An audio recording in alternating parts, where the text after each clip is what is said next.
जीवन में हम कई बार ऐसी बातों के बारे में सुनते हैं जिस पर विश्वास करना हमारे लिए मुश्किल होता है। ऐसी ही एक क्रिया है जिसको कहते हैं परकाया प्रवेश। किसी व्यक्ति की आत्मा का किसी अन्य व्यक्ति के शरीर में प्रवेश करना या प्रवेश कराना ही परकाया प्रवेश कहलाता है। परकाया शब्द का अर्थ ही है पराया शरीर। परकाया प्रवेश अर्थात दूसरे के शरीर में प्रवेश करना।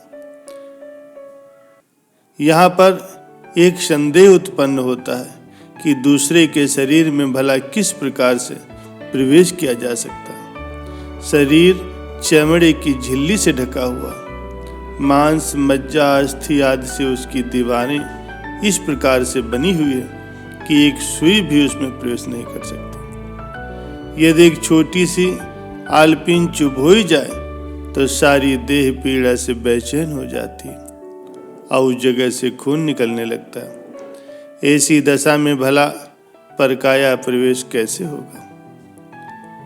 यदि मुंह कान नाक मल मूत्र के चित्रों से यदि प्रवेश करने की बात हो तब भी समझ में नहीं आती, क्योंकि ये छिद्र कुछ ही दूर तक स्पष्ट रूप से खुले हुए। लेकिन सज्जनों, तंत्र मंत्र और अध्यात्म की शक्तियों से ये कार्य मुमकिन हो जाता है। बहुत से योगी, सन्यासी और सिद्ध तांत्रिक इस विद्या के जानकार होते हैं और वो इस विद्या के द्वारा अपने शरीर का त्याग करके किसी दूसरे शरीर में प्रवेश करते हैं और फिर मनवांछित कार्य को संपन्न करते हैं। इसी संबंध में नाथ संप्रदाय के आदि गुरु मुनिराज मच्छंदर नाथ के विषय में भी कहा जाता है कि उन्हें परकाया प्रवेश की सिद्धि प्राप्त थी। सूक्ष्म शरीर से वे अपनी इच्छा अनुसार विभिन्न शरीरों में आवागमन किया करते थे। कहा जाता है कि एक बार अपने शिष्य गोरखनाथ को शरीर की सुरक्षा का भार सौंप करके एक मृत राजा के शरीर में उन्होंने सूक्ष्म शरीर से प्रवेश किया। वही महाभारत की शांति पर्व में वर्णन आता है कि सुलभा नामक विदुषी ने अपनी योग बल की शक्ति से राजा जनक के शरीर में प्रविष्ट करके विद्वानों से शास्त्रार्थ किया था। उन दिनों राजा जनक का व्यवहार भी स्वाभाविक नहीं था। परकाया प्रवेश की एक अन्य रोचक कहानी चुड़ाला की है, जिसका उल्लेख योग वशिष्ठ नामक ग्रंथ में मिलता है। चुड़ाला राजा सिखध्वज की पत्नी थी। राजा सिखध्वज एक बार ध्यान में लीन हुए तो काफी दिनों तक ध्यान मुद्रा में ही रह गए।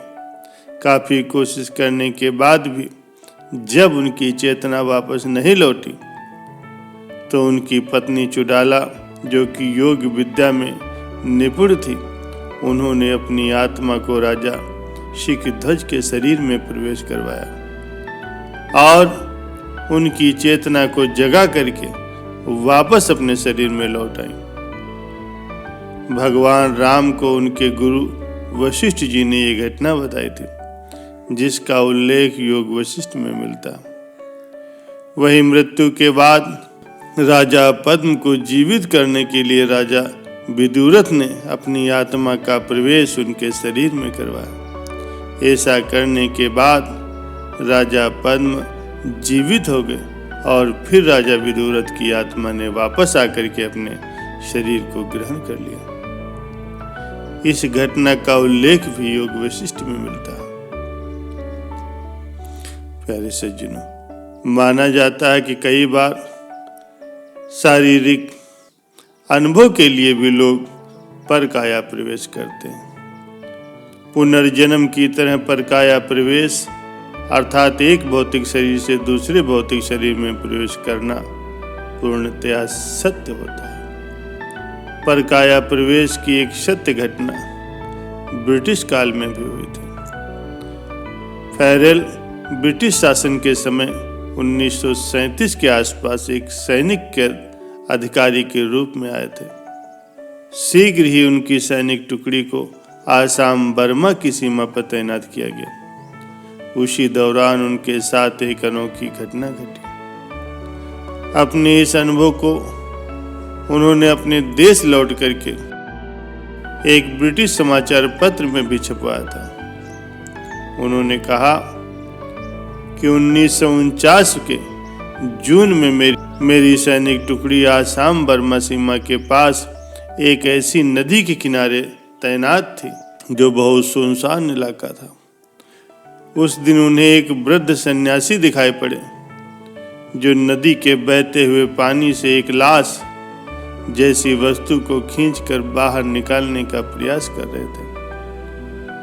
फैरल कहते हैं कि मैंने तुरंत ही उस वृद्ध पर नजर रखना शुरू कर दिया। थोड़ी देर में वो वृद्ध सन्यासी नदी से उस शव को बाहर निकालने में कामयाब हो गया।